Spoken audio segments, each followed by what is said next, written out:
But Okay. Yeah, well, I'm a chiropractor, 29 years in practice, mostly in the area of stress related issues.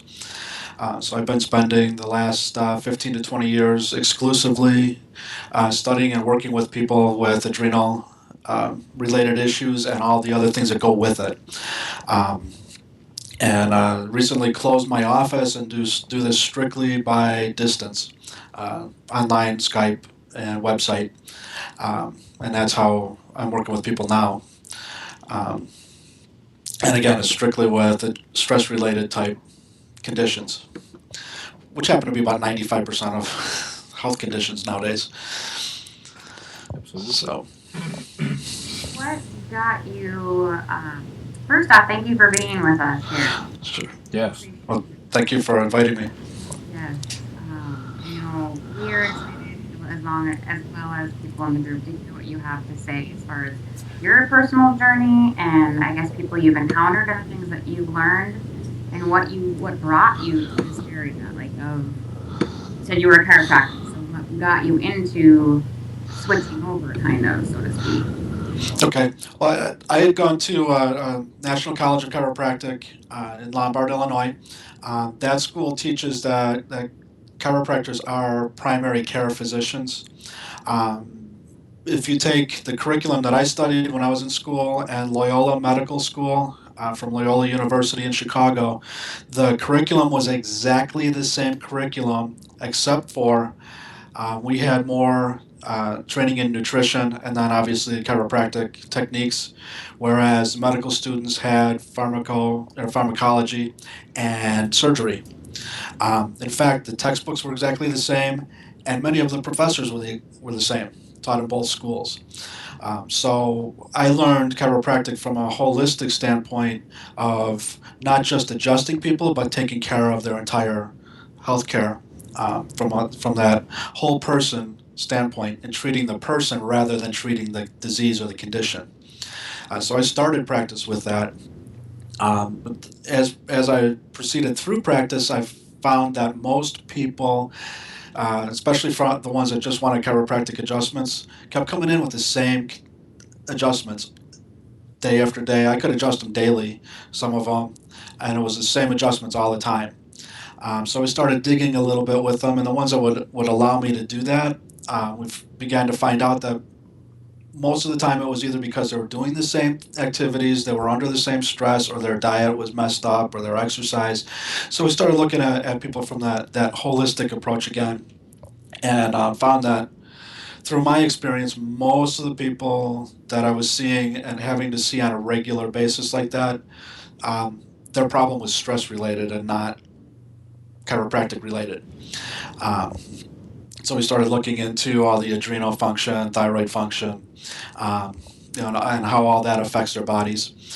Um, in that process, being a sole practitioner, working in my own office, with all the stress that goes along with that, and taking care of other people, I got into that situation and went through a period of what I'll call burnout. So I was in severe stage 3 adrenal fatigue. Everything was low. DHA was low. Cortisol was low all day long. So the exact thing that I'm trying to help people with, I'm suffering from. Um, so that opened my eyes again to several things. One, I tried to treat myself. That I'm a doctor. I'm dealing with this stuff, so I should know how to deal with all this, right? Uh, I learned through that process that that doesn't work. The old physician heal thyself approach. So I went and found a doctor that could help me get through that process.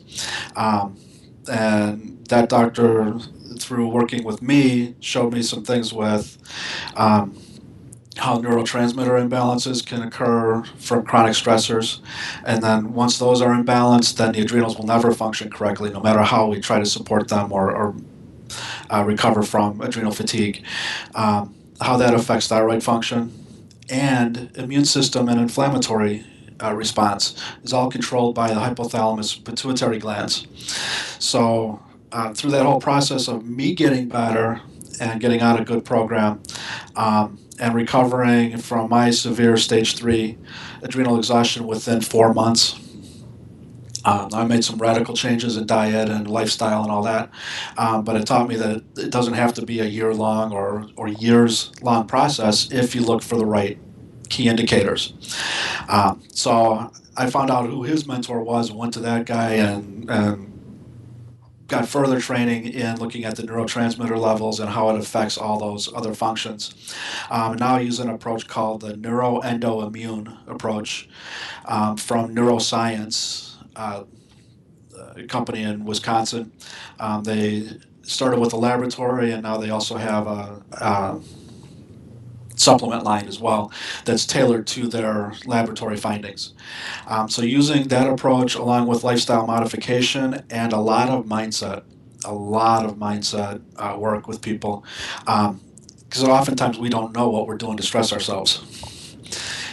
And when we can't identify that stress, we're never going to get over it. Um, so So you know you say that's that's on a subconscious level? right, right. Okay. And that's where adrenal response is at, anyways. If you look at the neurology in the brain, the adrenal response is a fight or flight survival mode, and that's an automatic process that happens in what researchers call our reptilian brain. Mm-hmm. It doesn't happen at the neocortex level or the critical thinking level. We don't have to think ourselves into adrenal fatigue. It just happens.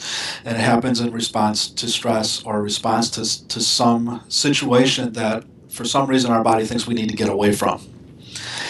And originally it was there for our survival. Uh, I watched a video recently from Simon Sinek, and he used the analogy of gazelle out in the field. Where I live, it's a big deer area, so you have a herd of deer out in the field. They're all grazing, and all of a sudden, one of them sticks its head up and starts swiveling its head around, looking like, where's it at? It heard something or felt something, and suddenly they go into this adrenal response. Um, we do the same thing. Somebody jumps out of a dark alley at us and starts yelling at us, give me your money, give me your money. What happens? We go into this adrenal response. It's this fight or flight mechanism. And several key things happen in that. If we're looking at it at that extreme, the first thing, heart rate goes up, breathing goes up, because we need that energy. We need that quick response to get out of that situation or fight back, one of the two. Another thing that happens is auditory exclusion. Everything else drowns out except for the problem in front of us. That suddenly, whatever we thought we heard, even if we're walking down the street at night and we think we hear footsteps behind us, everything else leaves us except for we're listening for footsteps behind us. Um, uh, we also lose focus. We lose critical thought at that point, and we get tunnel vision, both visually and cortically, where we focus on the problem at hand. Okay. So is adrenal fatigue basically not ever getting out of that mode because that is still in the subconscious mind that you're listening for footsteps and it's actually wearing you down over time. Right. That can be. For people that have long-standing adrenal fatigue symptoms, it could have been something in the past, some trauma in the past. It could have been that somebody jumped out of a dark alleyway at them, or it could have been an overwhelming immune response, something like an Epstein-Barr virus or mono or a severe illness as a child. Um, I'm working with one person right now. Her problem started in her mother's uterus. She had a different blood type than her mother did, and that caused all kinds of stress on her body. So she's 42 years old now. For 42 years, she's been dealing with, 42 years and 9 months, she's been dealing with chronic stress from that incompatibility that happened in her as she was developing in her mother's uterus. So it can go all the way back to there. Um, Now there's a lot of emotional stuff that's tied with that I'm trying to help her work through, and she's also seeing a counselor to work through some of those things. But if we don't get those addressed, she'll never get over the adrenal fatigue that she has. We can manage it a little bit, pretty good, but she'll never get over it. So the overwhelming things like that, or just being in a situation where we're around toxic people, we're around people that stress us out all the time, we're in a job that doesn't meet doesn't fulfill us, or we have a boss who's constantly yelling at us all the time.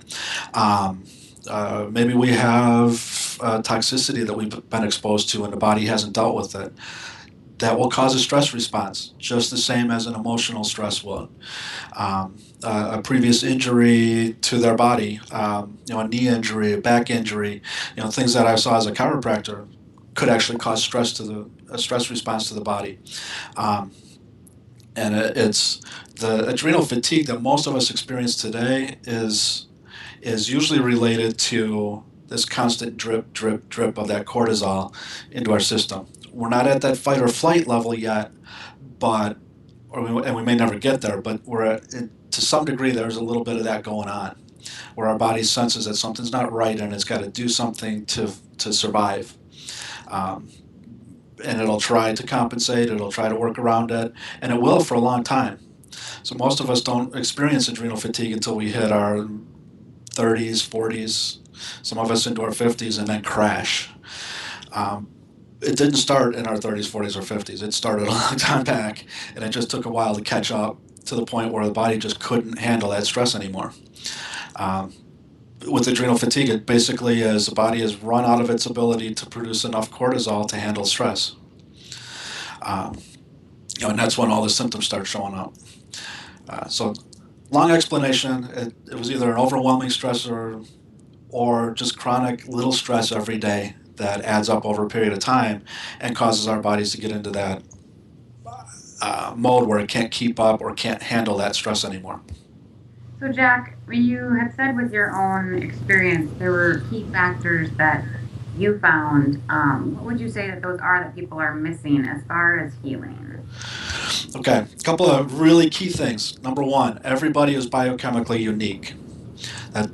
That's should be a given, but we don't understand it from a medical standpoint because we try to squeeze everybody into a box. We run a test and we try to say everybody is normal if you fit within these certain ranges. That doesn't necessarily mean that you're normal. I have people that their normal temperature is 97.6. I've got a couple people their normal temperature is 100.1. But what are we told our normal temperature should be? 98.6, right? But that's not normal for everybody. I always use this analogy with people. If we're not biochemically unique, then we'd all look alike, act alike, talk alike, have the same health conditions, have the same responses to our environment around us. We'd all be exactly the same. We'd be a bunch of robots. But we're not. We can see that visually, but then when it comes to trying to treat health conditions, we try to squeeze everybody into a box and try to fit them into certain categories. Medicine today, Western medicine today, the doctors can't help you until they put a name on your condition. Now, I don't treat conditions, I treat people who suffer from conditions. There's a difference philosophically there. So I look at everybody's individual uniqueness. What's their background? What's their genetics at times? What's the environment that they have to live in and function in? Those all need to be taken into account along with any lab testing to see how their body's trying to react and respond to those influences around them. And that was the first thing from my standpoint, because I was a protocol guy just like everybody else. Put a name on it, and then there's a protocol that we use. In medicine, they put a diagnosis, put a name on it, and then there's certain medications they give people. And I was doing that from an alternative standpoint. Instead of using medications, we were using a series of supplements with people. Did it work? Yeah, for a short time, but we weren't getting to the real problem. And once I realized from my own experience that yes, I had all these symptoms going on, but I was a unique person, unique makeup biochemically. I had to address myself, my situation differently than what I was trying to do on my own with the protocols that I knew. And the testing and that doctor's approach that I saw and still refer with and still consult with on a regular basis to this day. He taught me that to look at myself that way. So that's the first thing. The second thing is support adrenals first. You can have all kinds of other things going on: digestive issues, heart issues, chronic pain, fibromyalgia, leaky gut, hormone imbalances, you name it. If there's adrenal stress or adrenal fatigue, if you don't treat those first, trying to treat the other things will actually cause more stress and keep setting you back. So you get into a yo-yo, up and down, up and down, up and down with the adrenals, which is the same thing that we did to cause the adrenal fatigue in the first place. So we're trying to help people get out of adrenal fatigue, but if we do it too fast or do it a lot at the same time, we might actually stress their bodies. Because physical stress causes the same general adaptation syndrome response, the same adrenal response in the body as emotional stress does. Um, in fact, that leads me to the third thing. I look at chronic stressors in three different areas. The obvious emotional stress, not only now, but what happened in your childhood that might have triggered some of this response. Um, Dietary stress. Are you sensitive to some foods that you shouldn't be? Are you eating a diet that really doesn't consist of food? And we might call it food, but stuff from fast food restaurants and processed foods that sit in a box on a shelf for 2 years in a store aren't necessarily food. In fact, they're not food. Put it that Right. bluntly. We live in a one diet fits all world, Right. and it's not. Right. Correct, and that's true too. I mean, even with the protocols, we try to put people onto certain diets, and if you look at paleo diet right now, there's probably 150, 200 different variations of the paleo diet, um, because one diet doesn't fit all. One supplement approach doesn't fit all. So we have to take into account that biochemical uniqueness again. So there's a lot of trial and error with people recovering from chronic conditions like this. Um, Jack, emotional piece, I think with people, even if they know that they have emotional issues, to me and what I see, they don't know where to go or what to do to help that. What do you do with your patients, clients, as far as that goes? Over the course of my career, I've gone from strictly protocols to testing with protocols to realizing that people are individuals and then looking at past history and family history and their lifestyle and trying to work with lifestyle modification and all that. In the last 5 to 6 years, I've really introduced more of a coaching component to what I do. The doctor part of it's, for me, because of my experience and my training, is fairly easy to accomplish. Lab testing and some supplement support for people, and then taking them through the different aspects of: do we need to detox? Do we need to look at digestive issues? Do we need to kill off candida or parasites or bacterial overgrowth? Those are all fairly straightforward processes. Um, with the coaching, I've adopted an approach looking at 5 different factors and actually starting with mindset. Some people call it philosophy. What do you really believe about your health? Can you be healthy? And what does health mean to you? For a lot of people, especially in our culture and in the U.S. today, health means I don't feel any problems, so I'm healthy. Not necessarily. Okay. Um, in fact, a lot of cardiologists say the first symptom that people have of heart disease is a massive heart attack. Yes. Okay, they don't know that they have this disease going on. It's probably been going on for 15, 20 years, but the first symptom they have is they either end up in the emergency room or they end up in the coroner's office. Um, that's not a good track record if you're trying to stay healthy. So I have to get to that point where people are now defining what health means to them. So that mindset's first. The second is motivation. Why do you want to be healthy? And when I first started asking that question, most people say, "Well, I want to get out of pain," or "I want to have my energy back." That's fantastic. What would it mean to you to have your energy back? What would it mean to you if you were out of pain? What are you not doing now that you would do if you didn't have those symptoms? So getting past just the superficial, um, the symptoms, and getting into how are those symptoms interfering with their lifestyle and with their goals both from a lifestyle standpoint and their health standpoint. So, in fact, if you back up a little bit, if you look at this as a pyramid, 5 steps up the pyramid. So mindset is at the bottom, motivation is next. The next one is managing energy or managing emotions. So you're saying your energy is your emotion.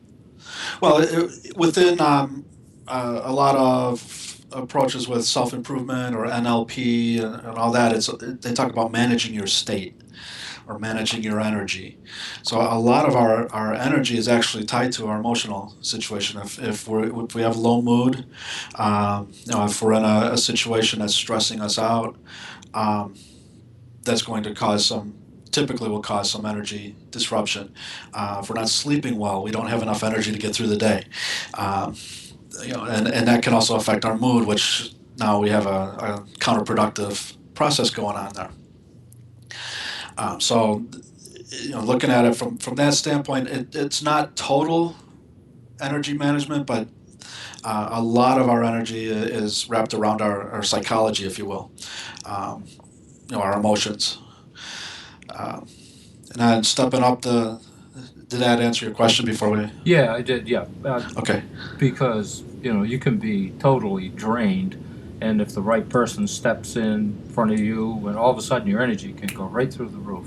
If you're Right. tired, you can be awake. So it is a lot emotionally driven, as long as you have the energy in your body to create that, right? Right. Right. Okay. Moving up, the next step is methods. Okay. That's where most medical doctors, most naturopaths, most chiropractors, and most self-healers spend their time learning methods. What works? What's working for me? What's working for you? What can I do? What can I take? How can I exercise? Do I need more rest? Do I need some relaxation? Do I need to get away on a vacation? All those things that we do fit there. Okay, now for most of us, that's where we start at, and then try to produce the top of the pyramid is optimal health. So we try to reach optimal health through methods. But if we don't start with the mindset or the foundation below that, methods will work for a short period of time, but then something's going to stress us out, and then boom, right back into all the symptoms again. Okay, we end up with a yo-yo. Okay, we know about yo-yo dieting, yo-yo weight. We do that with adrenal fatigue too. We get that yo-yo effect where we might be great for months, and then all of a sudden, bam, and we can't put our finger on it. It just happened. Oftentimes, that's what they call in coaching or counseling competing commitments.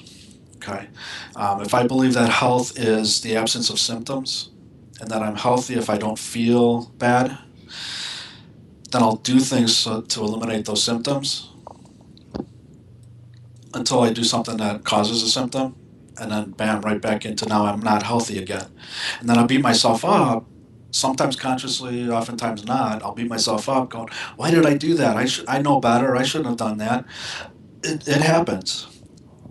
If we have set ourselves with the right mindset of what health really is, what is it for me, then we know when we get to methods, what methods do I need to use, and what methods do I need to adopt into my lifestyle and make it a part of me to keep me at that optimal health level, and hopefully prevent that drop back down into all those symptoms again. Yeah, addiction comes into that too, doesn't it? Because you're eating food you shouldn't be eating, or Right. until you learn that you can't do that. But Right. it takes a while to get to Right. that awareness. Yep. I'll have people come back to me after we've worked with them and they're doing great, and then they, months later they come back, and the first question I always ask them is, when did you stop eating the foods that we talked about? When did you stop exercising? When did you stop meditating? When did you stop the stress reduction things that we talked about? And they always look at me with the deer in the headlights look, like, huh? What? How did you know that? My response is, how do you think what do you think was causing you to feel good? It was doing those things. So you stop doing one or more of those things at some point, usually about 6 to 8 weeks before they call me. So it's about how long it takes to catch up to them again. And then it's, okay, let's get back on a short intensive program here, find out what were you doing that, or what did you stop doing, or where did you introduce some other foods that you shouldn't have, or stop taking a maintenance supplement that we agreed on, or whatever, to get people back on track again. But you're right on that. It's a lot of times we'll kick ourselves back because we stopped doing something that helps us, that actually got us to that point. And that works back down to, again, mindset, motivation. Why am I doing this? So, it's to avoid having that disruption in my life. For moms with little kids, they go through what I call the martyr syndrome. Everybody else first, mom's last. Yeah, oh, absolutely. Okay, and typically that's where the first person that has major issues, especially stress-related issues, is mom. Um, Being a male, I can identify with this. We generally tend to go through life. We might be stressed, but we don't let it get to us. We've gotten very good at pushing it aside. Mom. Yeah, a leader. Yeah. Yeah. Wait, stop. Women tend to, because they, in a general manner here, women tend to be a little bit more emotional, more connected with their emotions, more connected with their bodies. So they feel that stress more, but they can't let it get to them because they have to take care of the kids. They got to get the kids up and dressed and fed and out to school, and mom needs to get dressed and fed and get off to work, and then get home and get the kids and get them off to dance class and soccer practice and all that. So mom doesn't have time for mom, and that'll last for a while.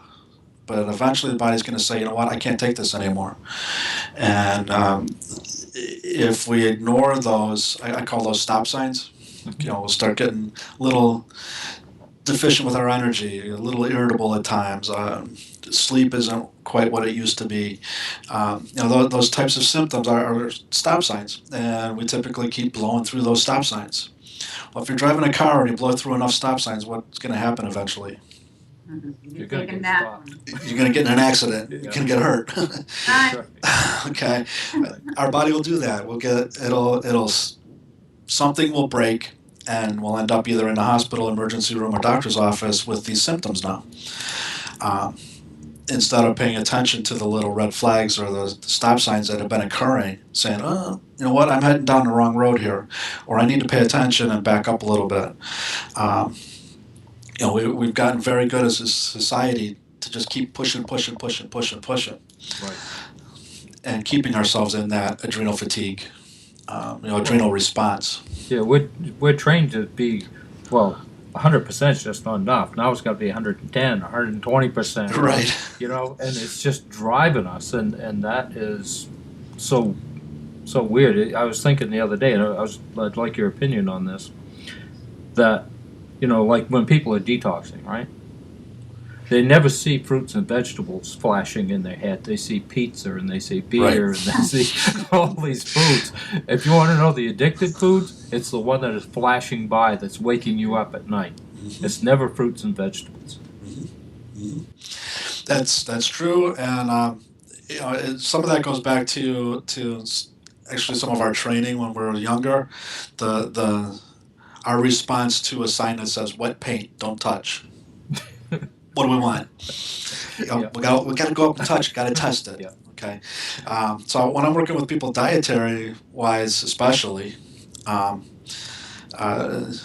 physician a long time ago at a conference that I was at said it's easier to get people to change their religion than to change their diet. And my initial response was no. Until I started working with people really closely with their diet and found out, I probably could get them to change their religion faster than diet. Part of it because of the addictive nature of some of the foods, and part of it because we look at diet as a strict thing that we put ourselves on.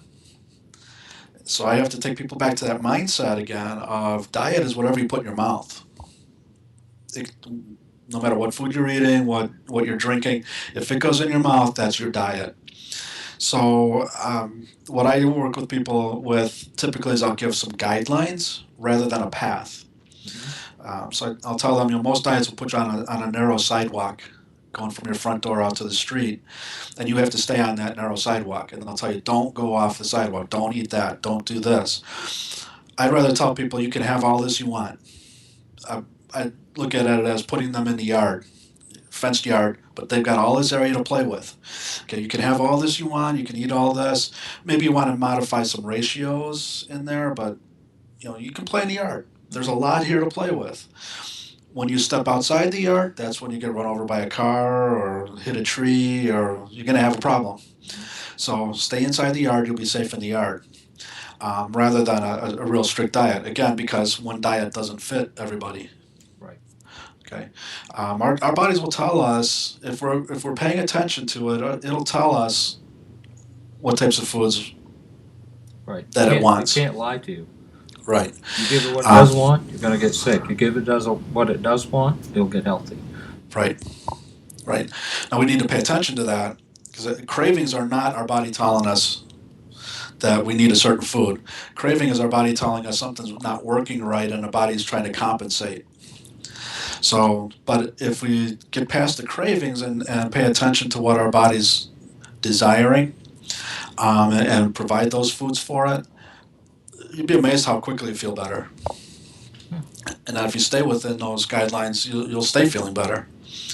In fact, for most people, if they'll just change a few things in their diet, they'll make huge changes in their symptoms and their energy levels and their ability to sleep.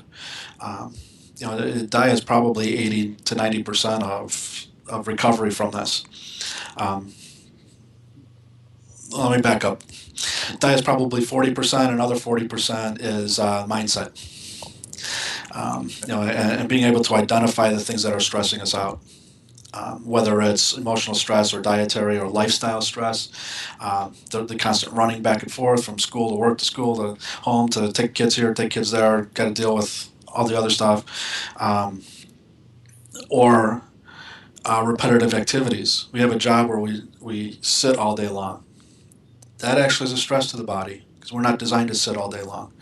Or we have a job that we work at on a manufacturing line, so we're doing the same movements every few seconds. If you take a paper clip and do the same thing, if you bend it back and forth, eventually it's going to weaken and it's going to snap. So we do the same thing with our bodies, but we don't expect that stress to affect us. It's the same stress as if we took that paper clip and bent it back and forth enough to make it snap. In fact, my undergraduate background is aerospace engineering, so I love to use that metal analogy. We call it stress. The engineers call that stress. Same thing happens with our bodies. If we keep doing the same thing over and over and over and over again, it'll actually cause a stress to the body and make something eventually break. Even if we're trying to do the same approach to get better, if it's not working for us, but we keep pushing, if I just do this more, oftentimes it will actually create more stress and set us back. It's commonly attributed to Albert Einstein, the saying, insanity is doing the same thing over and over and over again, but expecting different results. So at some point we have to say, what I'm doing isn't working. I need to back up here. Another one of my current mentors says, slow down to speed up. Oftentimes we're trying to do so much to get past this problem that we have, or to get over these symptoms, or to get over this adrenal fatigue, that we're actually causing fatigue. So we just need to slow down, take a deep breath, get connected with ourselves, get connected with our bodies, and let our bodies tell us what it needs to get healthy. Yeah, I think that's one of the hardest pieces, is that so many people have been sick for so many years, decades, and they're at their end when they actually finally, get some help.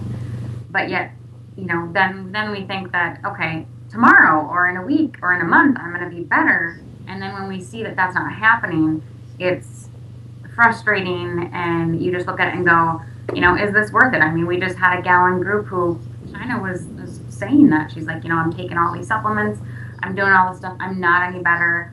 Is there really a point? Should I just go off of all this and just let, God do what he needs to do with me, and maybe this is it for me? And it's like, it's really hard to hear that and not not get upset about, because I know where they've been, you know where they've been, and how do you slow that down yet get somewhere? Yeah, that's a fantastic question. Most of the time we can't do that for ourselves because we're in the forest, we're running on this path through the forest, and we don't see the forest. We don't see what else is going on. Um, Remember, one of the things that I said earlier, when we're under stress, is we get that tunnel vision. We lose sight of all the stuff around us, and we're focused on the problem, or we're focused on what we think is a solution to the problem. But we don't see other opportunities, other things that are going on around us. Sometimes we need to step back.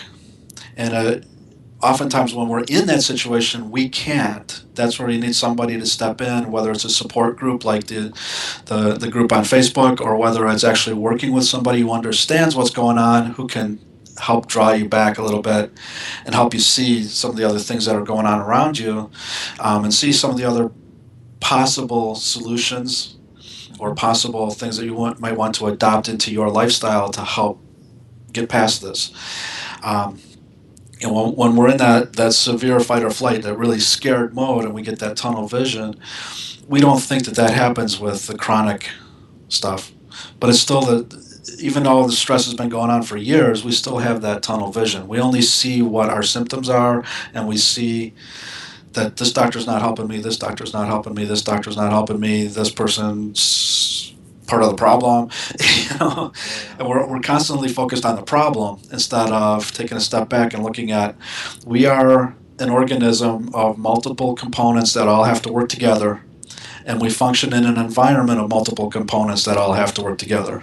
And we need to learn how to work with ourselves and then within that environment around us. And the only way to do that at times is slow down, take a step back. That's why meditation is a huge part of my coaching with people.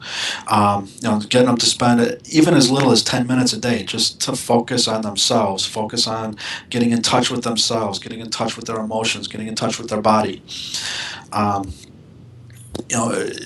We need to be able to take that step back and see what's going on around us. And like I said, sometimes we need to have a coach who's willing to be a coach and hold us accountable and say, hey, whoa, wait a minute, stop. You're running down this path, and that might not be the right path for you. In my case, using this analogy, I was standing in front of a tree. Bam, bam, back up a little bit. Bam, run real hard, run right into the tree. Until this coach said, hey, wait a minute. You're a unique person. Your path is a little different than the one you're trying to push yourself through on. So that helped me to begin to see, hey, wait a minute. There's other factors, other components, other things going on around us, and other things going on in my body besides lack of energy or lack of sleep or waking up at 2:00 in the morning with a sweat and a heart pounding. And modified anxiety attack or an outright anxiety attack. Those are all adrenal fatigue related as well. And to see that, if we're coming at it from a mindset and motivation standpoint, oftentimes we'll be able to see those other things going on. But if we're in the method mode, we could be standing right in front of a tree, banging our head on that tree, and not getting anywhere because somebody said this works. So, by golly, it's going to work for me. And just, if we do it hard enough or hit it hard enough or whatever, then it'll work for me. Maybe not. And it might not be the right time. Maybe we need to work around that tree and it'll pop up again later on. And we can deal with it there. So, if we're self-aware enough, we can kind of navigate that pathway by ourselves.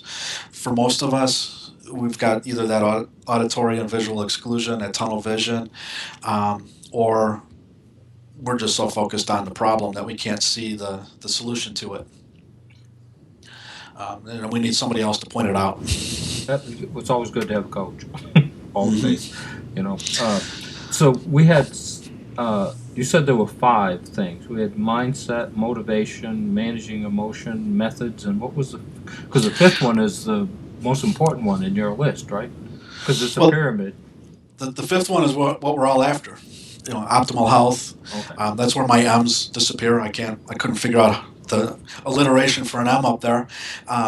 But we're all after either optimal health, performance, um, you know, just embracing life and embracing everything that life has for us and participating in it, instead of being held back by our symptoms and all that. And that's where we're all shooting for. But most of us are trying to get there by taking a shortcut through the methods and not paying attention to the other things below us. Some of us will venture into the managing emotions, managing energy, but oftentimes our emotions are especially men, emotions are default. We're in a situation and we get mad about it, or we feel overwhelmed by it, or we're stressed by it. Um, we either don't recognize those as emotions, or we let those emotions direct us to the point of what methods am I using, or yeah, the the part of that led me to seek out a coach, another doctor to coach me through this, was even though I knew the methods that I should be doing, I was letting emotions drive it. So I'd start some protocol and it didn't give me the results I was looking for. So I got mad, threw it out. That doesn't work. So now I'm just defaulting to some emotional response. So after throwing away a few things, I finally got to my end and said, okay, I need some help here. Um, and I'll tell you, that was the best investment I ever made.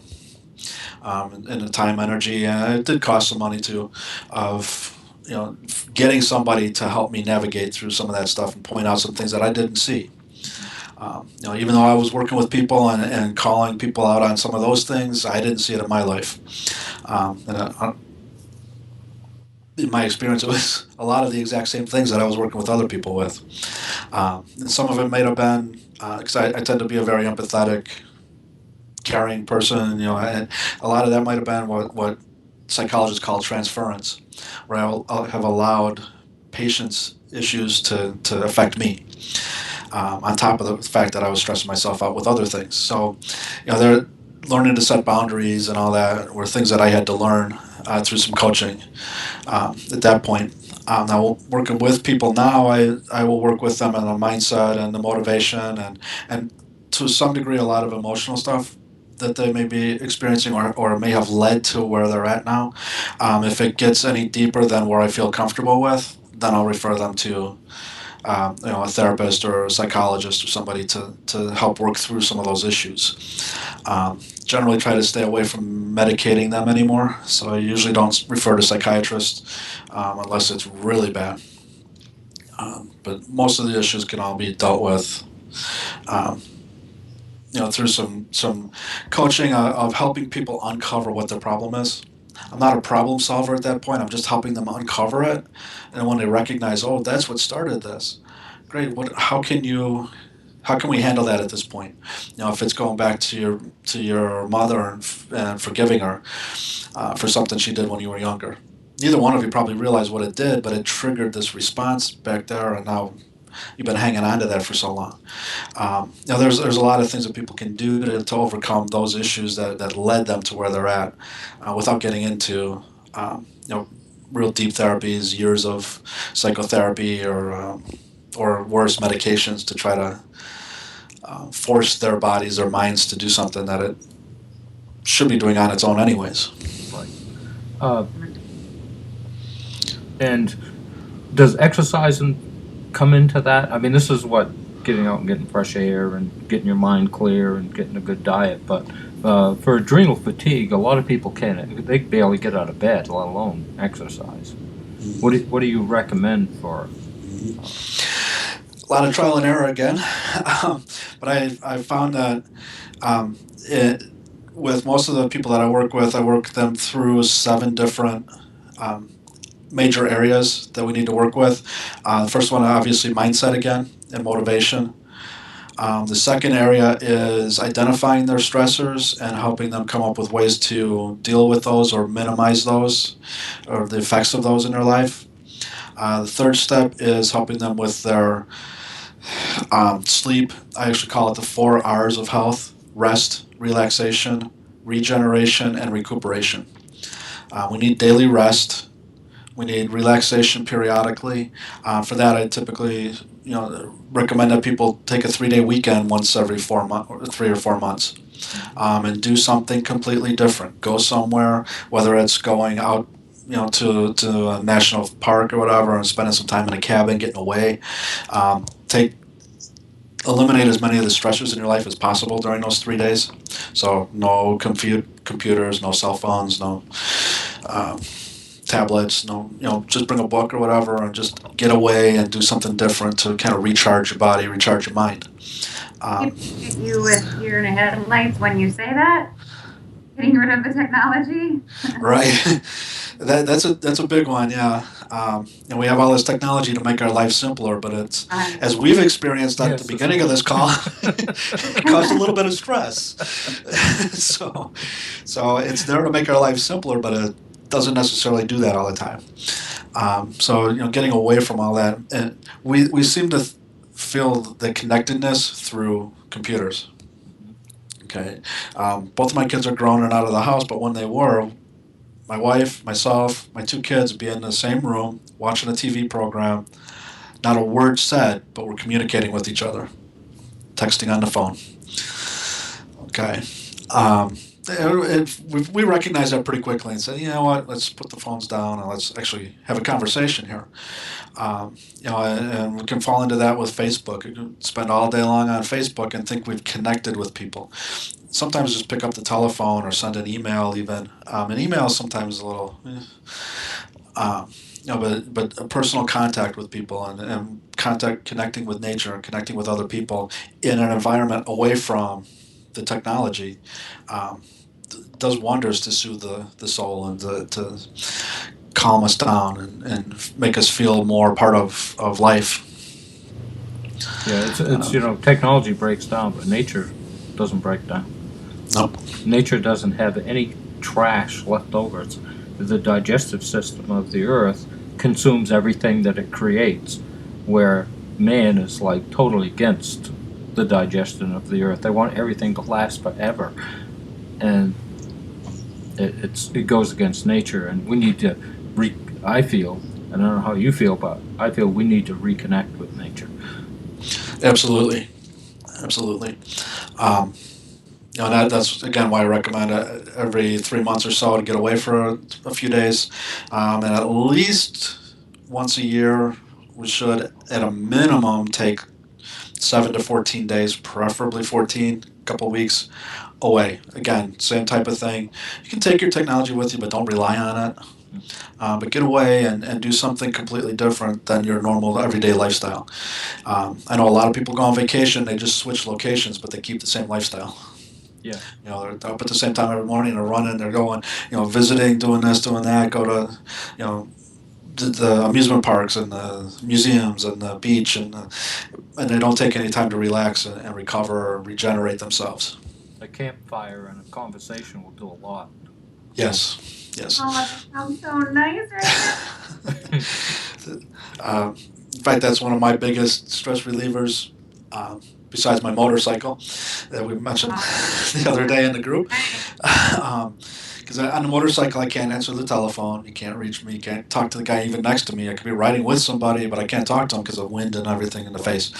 It's just a time to be me and be out in nature and be, feel the wind and feel the changes in temperature and the changes in sense and smell and all that.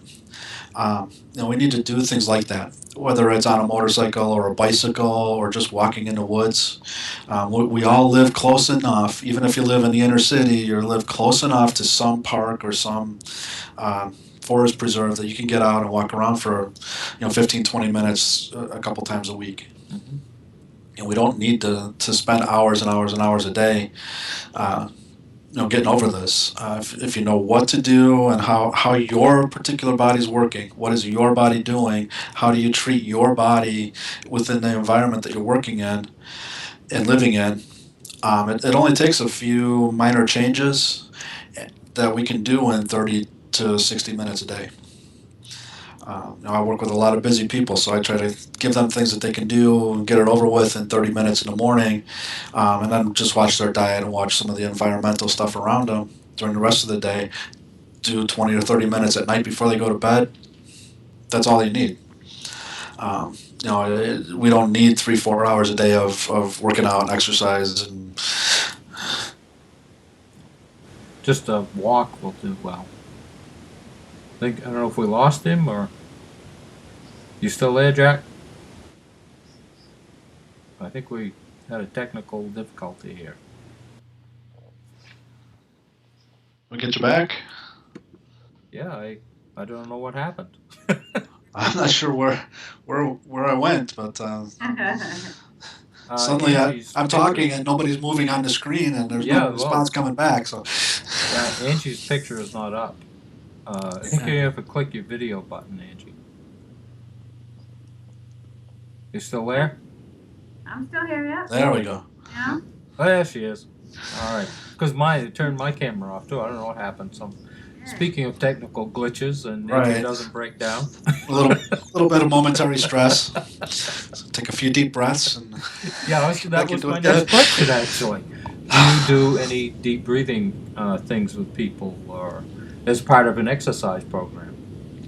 absolutely. That is part of the routine. Usually within the stress relief and meditation part is teach them to breathe again, because when we're stressed, breathing gets shallower. We get tighter up on top, and things become restricted. So we want to open everything up. Open up the chest, take deep breaths, and learn to breathe again. Because most of us don't. Most of us don't breathe don't really have healthy breathing. We'll put it that way. We have shallow breaths just to get enough oxygen in to keep us alive. But taking full deep breaths, especially taking some time to do that consciously, we can look at it as when we're breathing out, we're pushing out all the garbage, all the crap that we're in our life and in our minds and everything. We just get rid of it, and then take a deep breath in and just bring in all the goodness and all the health and the air and oxygen and everything else that we need to sustain our lives. During meditation is a good time to do that. During a walk out in the woods is a good time to do that, and just making sure that we're getting that oxygen in.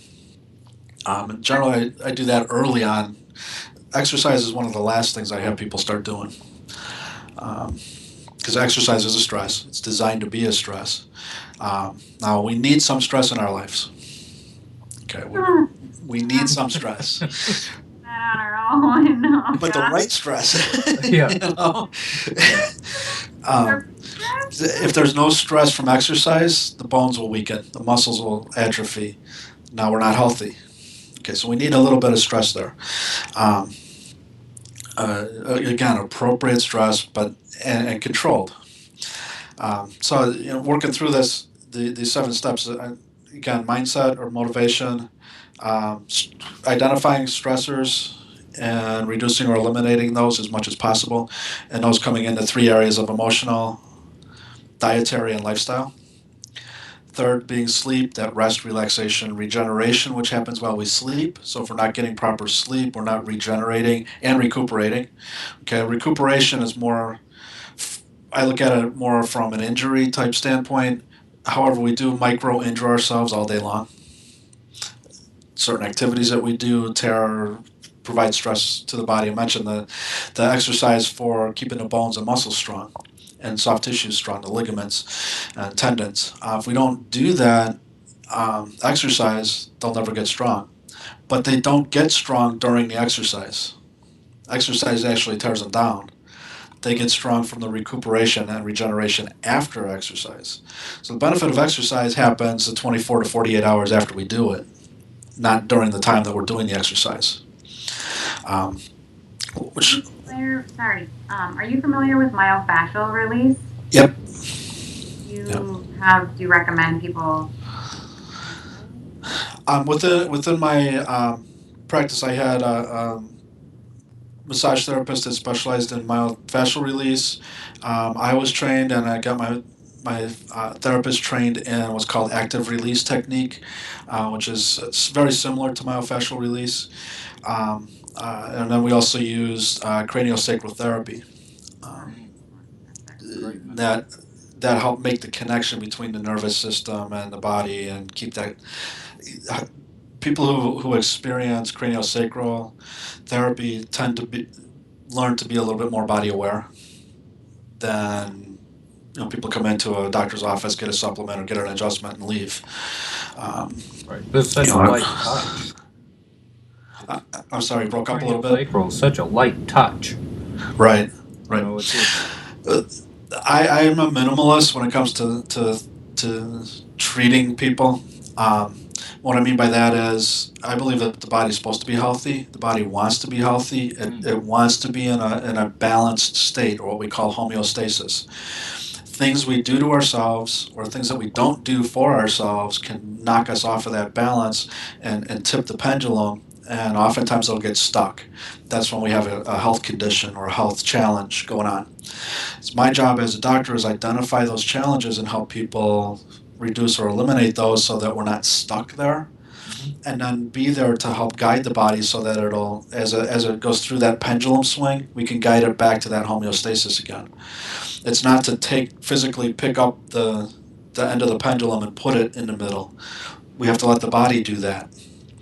Okay, and from my approach as being quote unquote a minimalist with treatment is give the body just enough to get it moving back toward that homeostasis, and then set some guidelines so that we can settle that down as fast as possible and get the body back to that balance again. And the body will naturally wants to be in that balance. It'll find that balance if we don't keep knocking it off somewhere.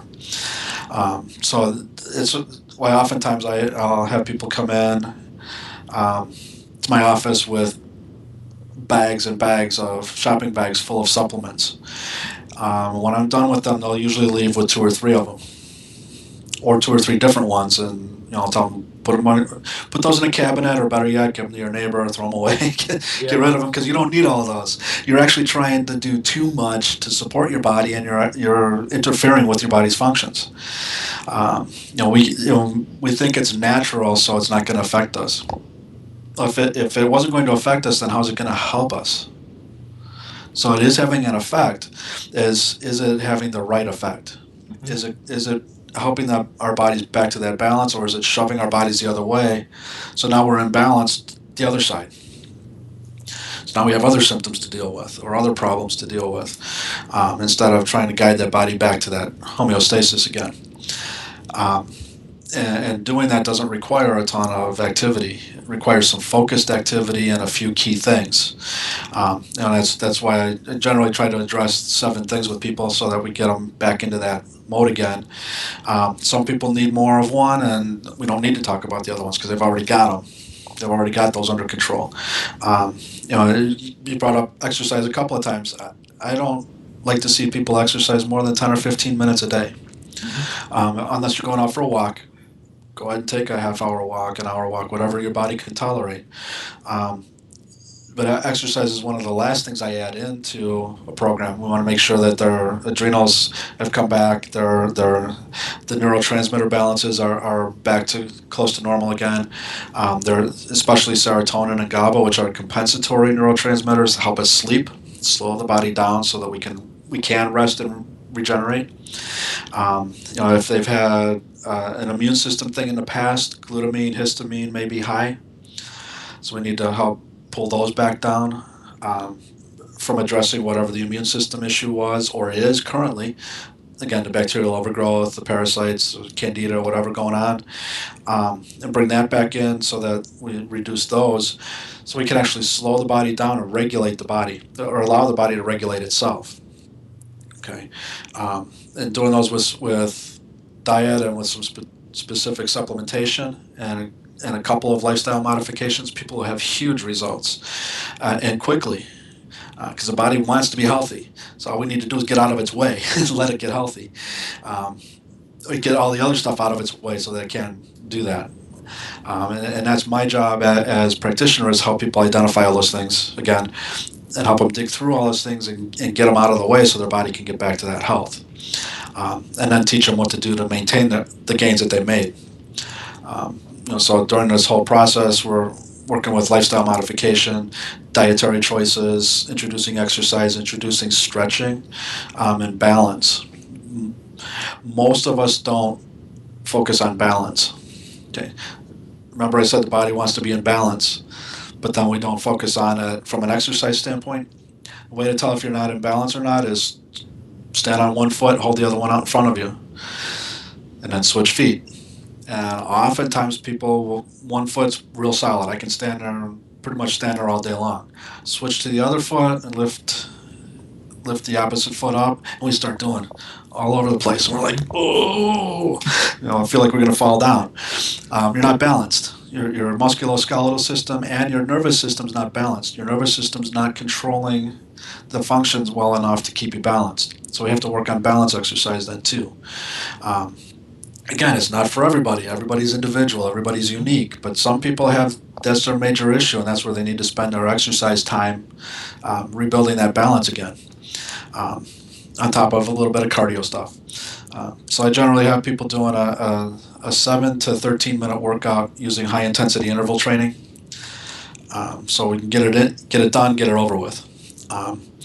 And it's video, not classroom, which is important for people with adrenal fatigue, because in a classroom we have that class dynamics. We got to keep up with everybody else. So we're going to stress ourselves to keep up instead of being able to modify what we're doing to our needs.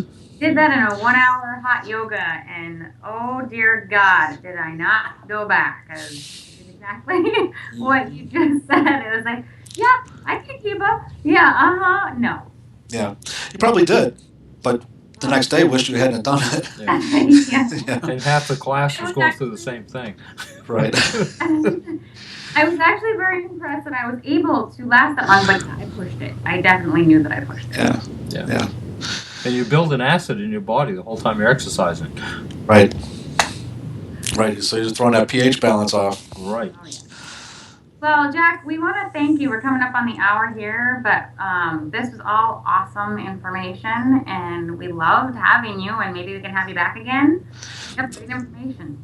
Thanks, I appreciate it. And anytime that you would like to have me back, I'll be glad to come back and talk about a little different stuff, but we'll whatever people need to see or hear at that point. So how do people get in touch with you?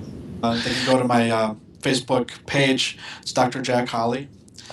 So it's facebook.com/ capital DR, capital JACK, capital HOLLEY. That'll take them to my Facebook page. Or they can email me at drjack, DRJACK, at drjackholley.com.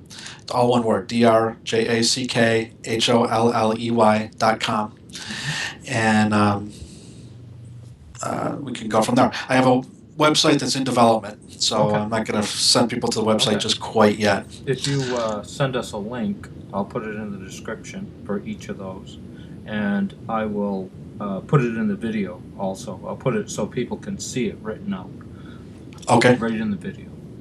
Excellent. I appreciate that. Yeah. And I'm here to help anybody who needs some help. Like I said, I'm trying to regularly post in the adrenal group, especially.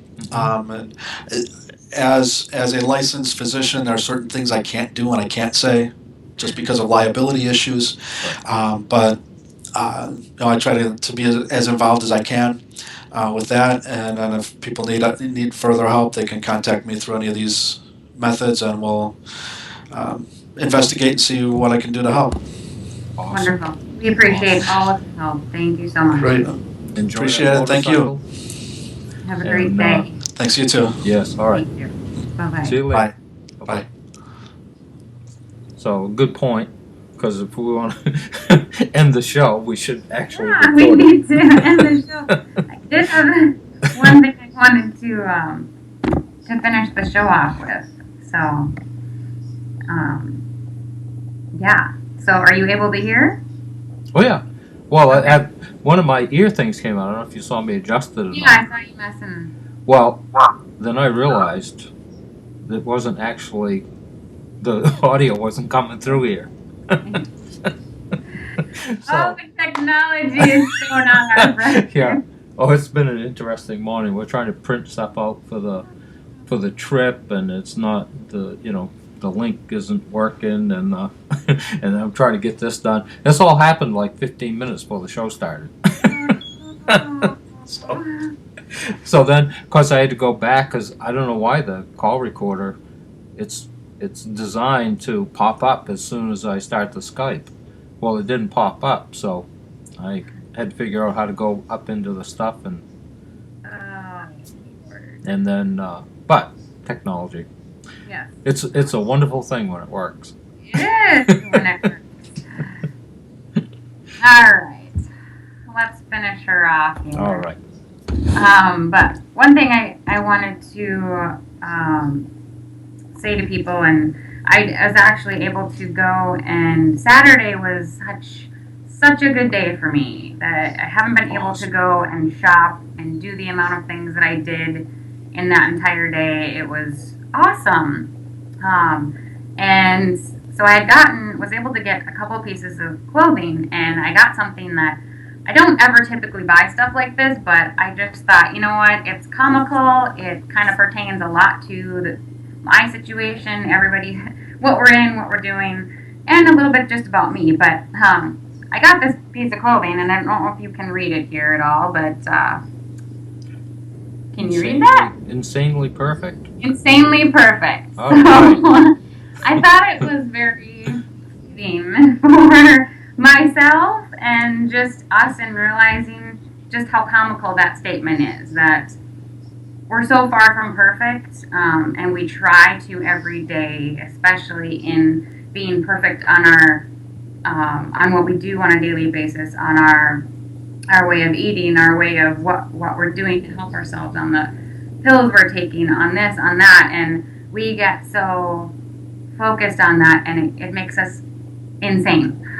Yeah. And so I just thought it was kind of ironic and funny at the same time, and the fact that I'm a little bit insane on what I do and the fishing that I do. So, I thought, whatever, people know me, will get a good laugh out of it. So I just want people to remember that, we're not perfect. We are human. We're going to fall and stumble along this way, but that's not the important piece. It's that, we keep going.